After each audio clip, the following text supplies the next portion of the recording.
Right. Karma Yoga, how does it purify the mind? There are two stages to it. One stage is dharma, a moral, ethical life. Impurities like deceit, like lust and greed and anger and hatred, those have to be counteracted by a moral, ethical life. As they would say in this country, clean up your life. As far as possible, clean up the life. Let it be a moral and ethical life. But Karma Yoga is beyond that. One can be moral and ethical within the limits of morality and ethics. I still pursue my selfish goals. Yeah. I'm paying my taxes, but I want to be a rich person who's paying taxes.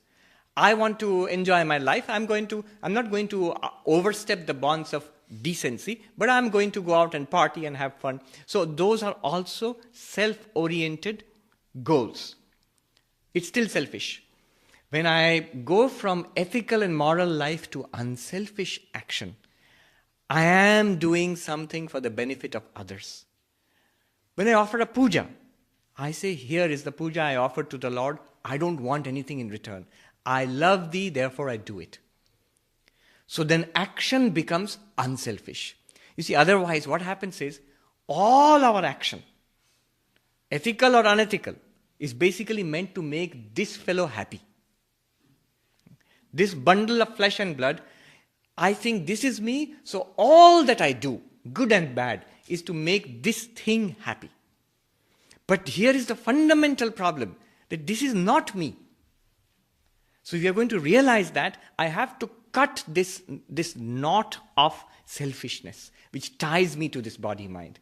So a powerful method is to engage my body and my mind in unselfish action. Advaita Vedanta, finally what realization will you get? I am all of this. So why only act for the benefit of one particular body-mind? Then let my actions be for the welfare of humanity. Let my actions be, if you are devotionally oriented, let my actions be a puja to the Lord. So that is Karma Yoga. How does it help? It cuts at the very bond of selfishness. Why is selfishness a problem? Selfishness with a small s. What Ramana Maharshi is talking about, find out who I am, is self with a capital S. That self is common to all. But my selfish action is directed to this particular body and mind, or to that which is connected to this body and mind. My family, my wife and children and my relatives and my company, me and mine. That's what ties us deeply to this earthly life. That is the source of impurity. So that impurity sort of clouds the mind. The more unselfishly I act, the more I viscerally begin to feel, I am not this body and mind. This is just one body and mind. There are so many bodies and minds. What's so particularly special about this body and mind? Nothing. So Karma Yoga, by counteracting our innate selfishness, purifies the mind. It replaces selfishness, body-mind bondage with unselfishness. So that's how it purifies the mind. It's a very, very powerful tool for purifying the mind. It's a pure mind which can be concentrated by meditation. And it's the concentrated and pure mind which can immediately grasp when somebody like Ramana Maharshi says, find out who I am.